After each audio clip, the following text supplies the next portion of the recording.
In the time it takes you to flip a light switch, electricity can circle the Earth 8 times. Electricity, natural gas, water, and sewer are the greatest and most important utilities ever to be capitalized by human beings. They have abundantly rewarded you and I with a high standard of living through many time and life-saving devices.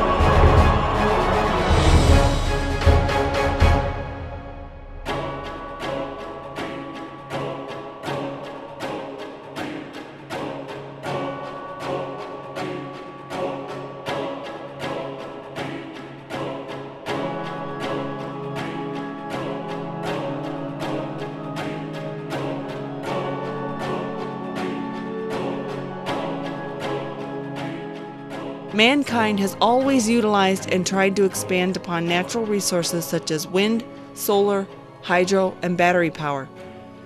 It was not until the discovery of and utilization of fossil fuels that those unpredictable and less efficient resources of the past were not only supplemented but surpassed. Fossil fuels are a natural resource because they were not imported from Mars, but created by natural processes within the Earth, and then taken out from the Earth. For centuries, oil was viewed as an irritating pollutant bubbling up out of the ground. That was until someone figured out how to refine it into kerosene. Whale advocates have been happier ever since. These earthly produced natural resources have helped power the engines of industry for over a century now, producing millions of wonderful products that bring each and every one of us comfort, convenience, joy, and further advancements. And yet, too many people have taken all of this for granted.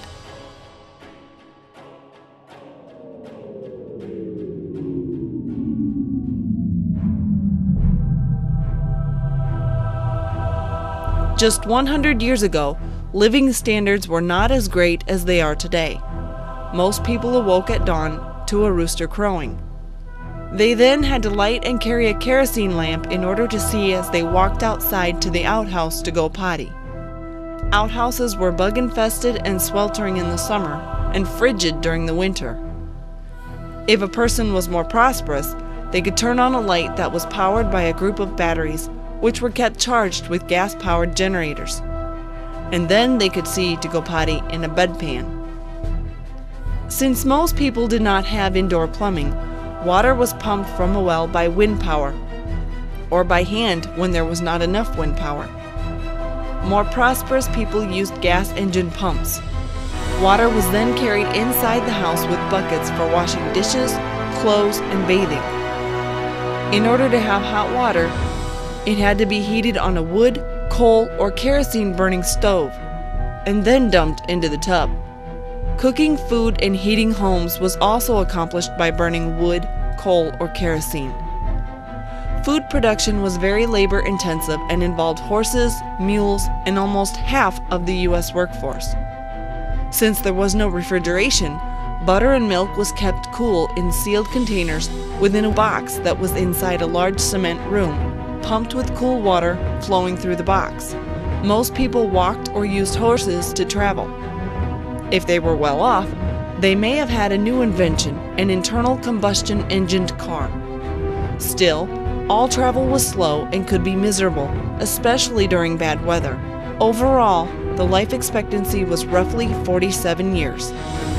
However, by 1905, the United States had become the richest industrial nation in the world.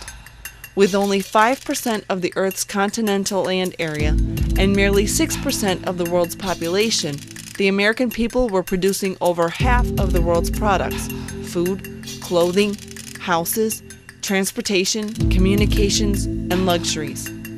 Today, farms are ran by a small share of the U.S. workforce, and the horses and mules have been replaced by more than 5 million tractors. These advances in technology within American agriculture has made it the most efficient in the world, contributing to the growth of the U.S. economy. This increased efficiency in farming has allowed you and I, the consumers, to spend less of our income on food, and has allowed more people to pursue non-agricultural related jobs, and that too has helped boost our national economy.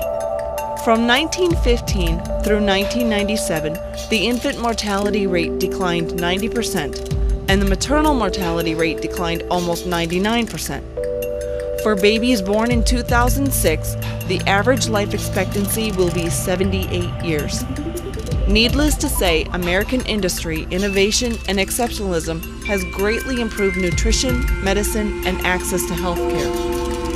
The creation of many time and life-saving devices has contributed to our higher standard of living, with beneficial results of declining death rates and increases in life expectancy. All of this can be credited to our founding fathers, who adapted the economics of free enterprise from Adam Smith's book, The Wealth of Nations, which was published in 1776.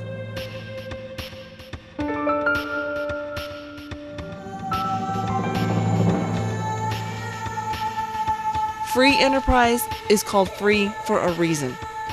Freedom to try, freedom to buy, freedom to sell, freedom to fail. All of this is based on natural law. The Founding Fathers' favorite author on natural law was the 1st century BC political writer Marcus Cicero. Natural law is recognizing and identifying the rules of right conduct according to the laws of the Supreme Creator of the universe. Thus you will find Thomas Jefferson's phrase, "the laws of nature and of nature's God," written in the Declaration of Independence. Therefore, free enterprise is based on natural law, and the formula is 1. Specialized production.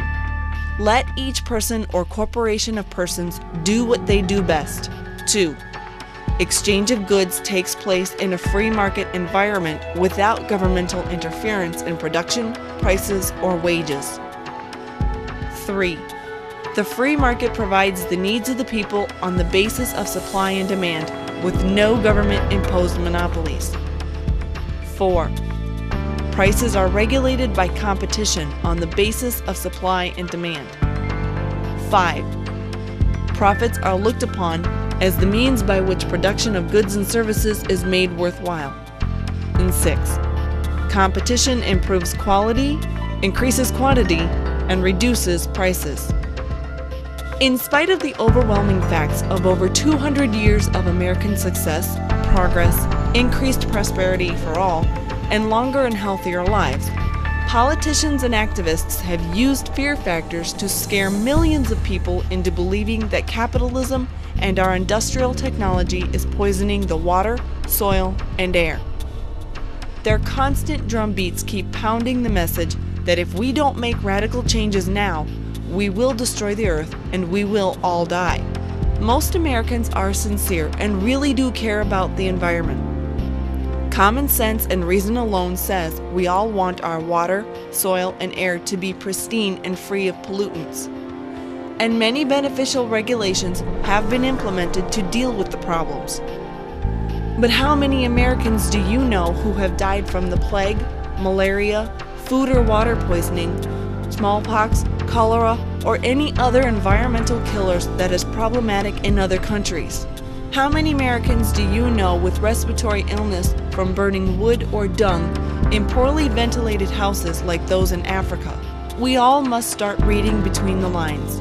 Only then will we be able to find the truth behind the rhetoric. For example, here is what Stephen Schneider, a climate researcher from the National Center for Atmospheric Research, had to say.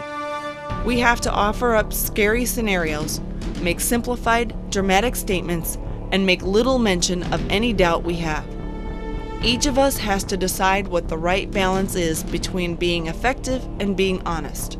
Over and over again, we have been offered up scary scenarios and dramatic statements presenting that we have a crisis with food, healthcare, energy, and now economics. I'm here today to talk about a crisis unlike we've ever known, a home mortgage crisis, a crisis, personal experiences of this crisis. While this crisis is vast to escape this crisis, a housing crisis. You're likely feeling the effects of this crisis. The effects of this crisis have also for this home mortgage crisis. If we allow this crisis, a crisis which is unraveling home mortgage crisis, the financial crisis, broader economic crisis, the worst consequences of this crisis. Given the magnitude of these crises, we grapple with a crisis, taking responsibility for this crisis. Help us end this crisis.